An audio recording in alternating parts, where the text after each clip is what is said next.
Hello everybody, welcome back to the channel. Today's video is gonna be a dual video. I was gonna split this into two videos, but it really does not make sense. This combines a channel announcement with a review of the most recent No Man's Sky update. So we're gonna get this right out of the way right away. A million questions all the time. Yes, I am playing Starfield. Yes, I will be doing the early access because I'm a simp. There, it's out of the way. But no, seriously. I will be doing Starfield for this week, towards the end of the week, starting on early access. It's an 8 p.m. Eastern Standard Time launch on the 31st. I have been trying to avoid all sorts of media surrounding all of the leaks and everything. I'm going to be skipping the early reviews that come out on the 31st. I will be streaming exclusively on Twitch. There's a reason for that. Basically better chat controls. I don't like the interface on YouTube as much for streaming. My Twitch channel is Caprica Gaming. I changed it from So Say We All to kind of parse the two media. I might create a separate gaming channel on YouTube. We'll see how it goes. But I will be over there. I will have my PC specs there, so when we play Starfield, you get a realistic expectation of what type of system I'm using and how the game runs. I will start streaming at 6 p.m. because I expect a very large day one patch. All things are pointing to a significantly large day one patch, and given the way releases have run on Steam lately, the servers are going to get destroyed. So I want to be as early as possible on the preload and the day one patch for many, many reasons.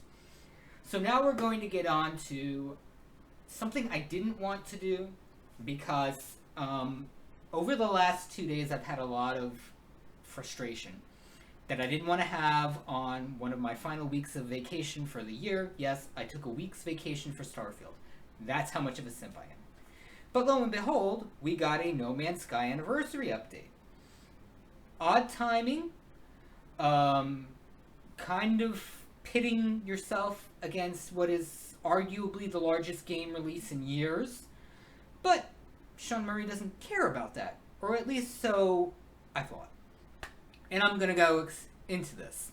So first of all, No Man's Sky Echoes is the 7-year anniversary update. So most large keypen updates for No Man's Sky have been introduced entirely new game systems, entirely new content, things that push the game forward and making it better and more appealing to people. This time around, they've done something that I never thought they would do. And it's worrisome because we're going to talk about something called FOMO. The fear of missing out.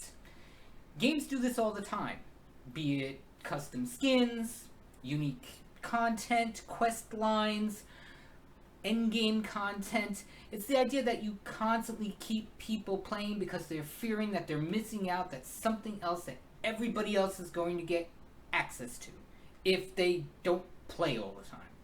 No Man's Sky has never been a game like that. You can go in at any time you want and experience content with as little effort as possible. That's arguably what's made No Man's Sky unique. It doesn't follow the tropes of normal games, of selling you things, gatekeeping you out of content. They've never done that. Expeditions, arguably to a very small degree, have been doing that.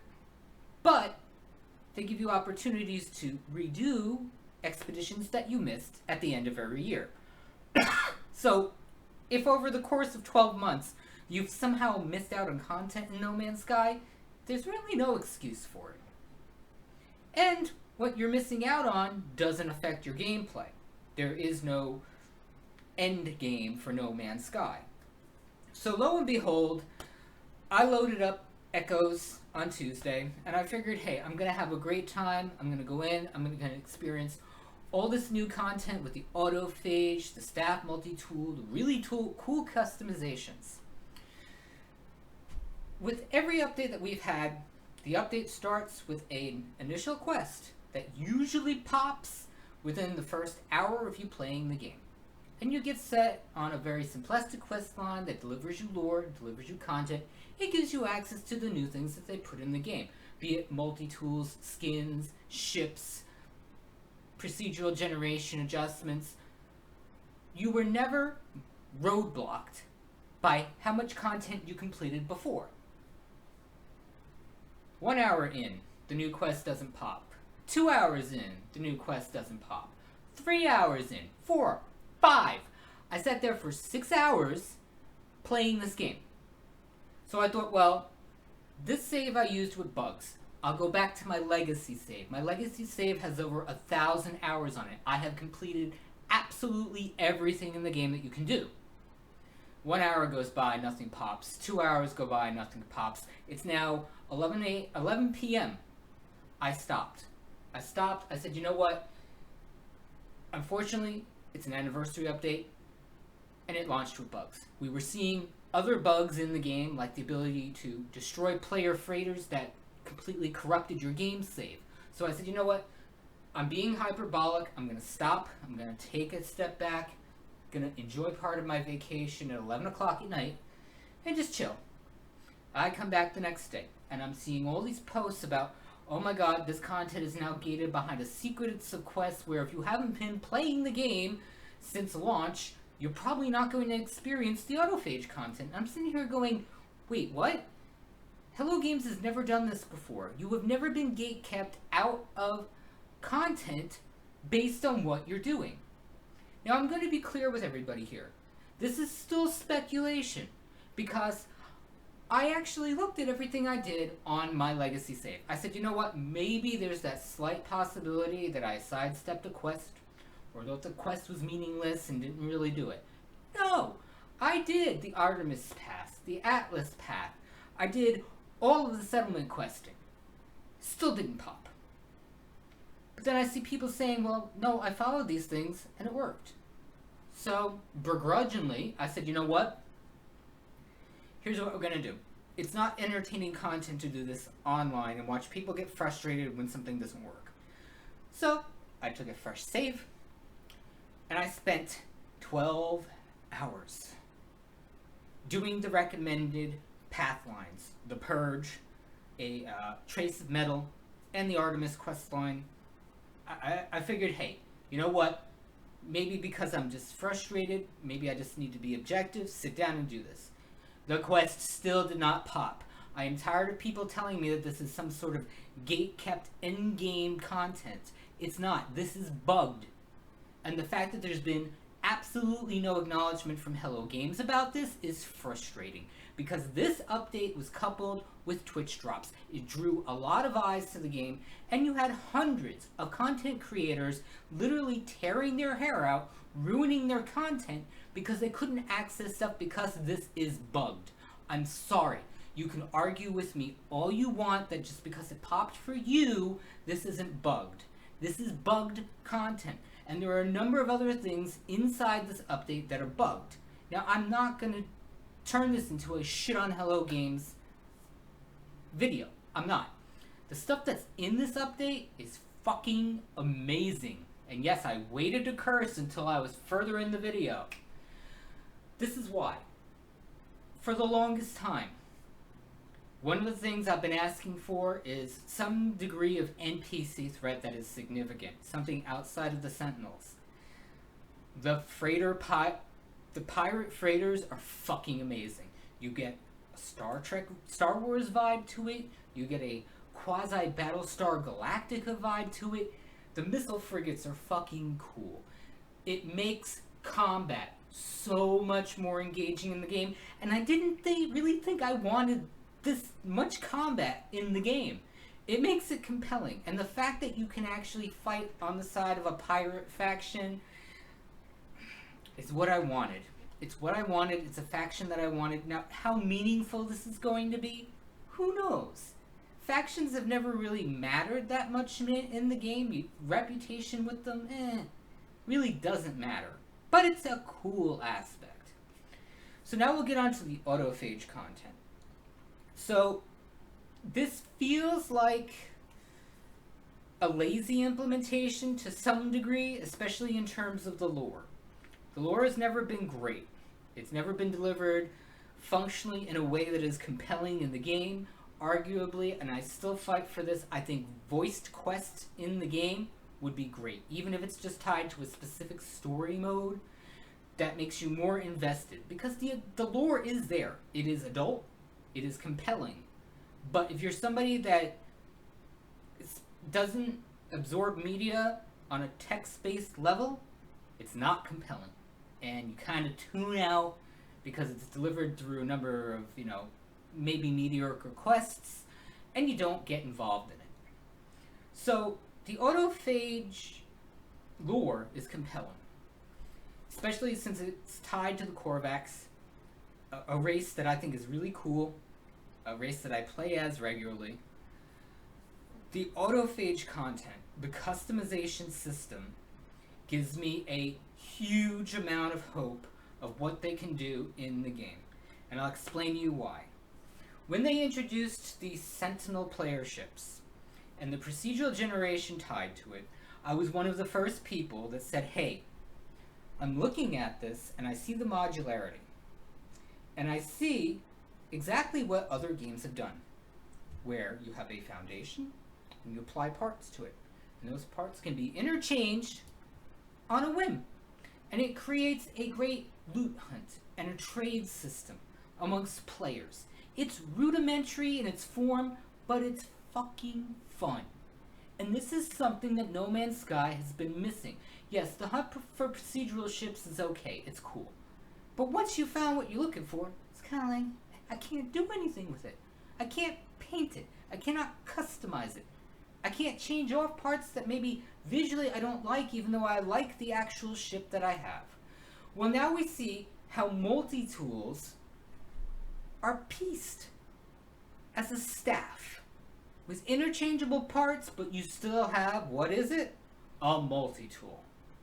This can be applied to so many other things in the game, most notably other multi-tools, spaceships, and freighters.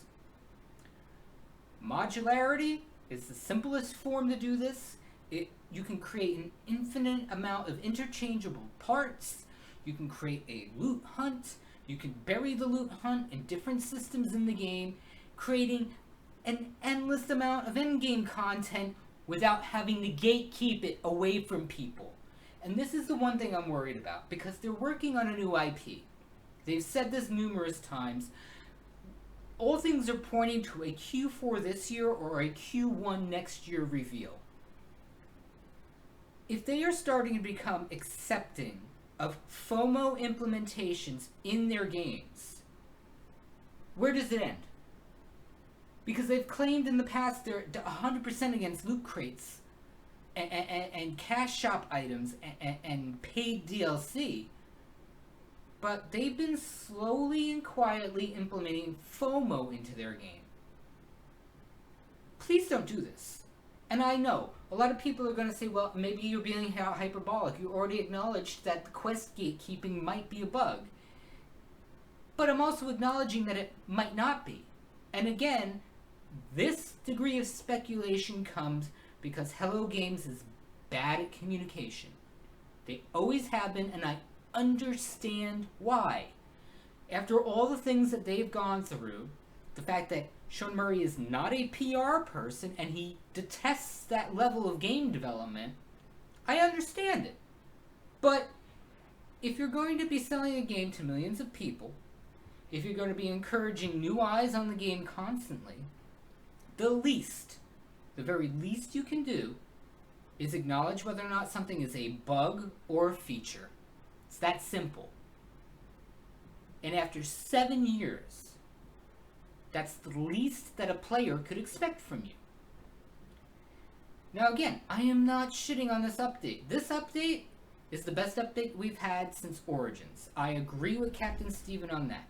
This update is feature rich, feature complete, but it's still not bug tested correctly. It still includes bugs, jarring bugs. On PlayStation VR, the foveated rendering, while beautiful, sucks with motion. And on planets that have a number of effects like sandstorms and rain, it creates visual artifacting and problems that actually induce nausea. It's bad. Now, will it get fixed? Yes. But again, this was an anniversary update that should have been bug tested much better. And this also is one of the other trends that I'm seeing that is really starting to bother me, is every update drops with an enormous amount of bugs. Bugs that bring back other bugs. Bugs that have been quashed and brought back. It's bad face. It often makes the game unplayable for people for some days and actually destroys the ability to play expeditions, which arguably have become a feature of the game that a lot of people enjoy because it's bite-sized, it's not FOMO, and you can do it with other people. So even if you don't regularly play the game, you jump in, you play 2 or 3 hours of content, you get the rewards, you bug out. But the bugs have been making it harder and harder to enjoy things. The one in this update was possibly the worst, and it blows my mind that somebody that was QA testing a feature wherein you can destroy capital ships didn't say, hey, what happens if I blow up my own ship? Since it's tied to my save, it includes a base on it and storage. What happens if I blow it up? Since it's destructible. Why didn't they make player capital ships non-destructible? Was this an intent? Was this a feature? And again, you don't get answers. You get a posted experimental patch that gets pushed to live within 2 to 3 days. Bad communication. It's not great. So, I'm going to wrap up this video real quick. I still recommend you play the update. Even if you can't get access to all of the content based on what you've played so far, and again, it's a crapshoot whether you can or not, what you can access that doesn't include the autophage customization is spot on perfect. Great stuff. Just the ability to raid freighters and take down their shields and blow out their engines and actually destroy them makes space combat so much more engaging. Now, is this going to be enough to keep people in the game going into arguably what's going to be a drop for the expedition on the day of early access of Starfield? I'm going to be absolutely honest with you. No. But it's a cool update, and it's something that I will go back to months after I've done with Starfield. So, yes, I will be playing Starfield. Caprica Gaming, CAPRICA_gaming on Twitch is my channel. You're welcome to come stop by, even when I'm playing No Man's Sky. Thanks a lot.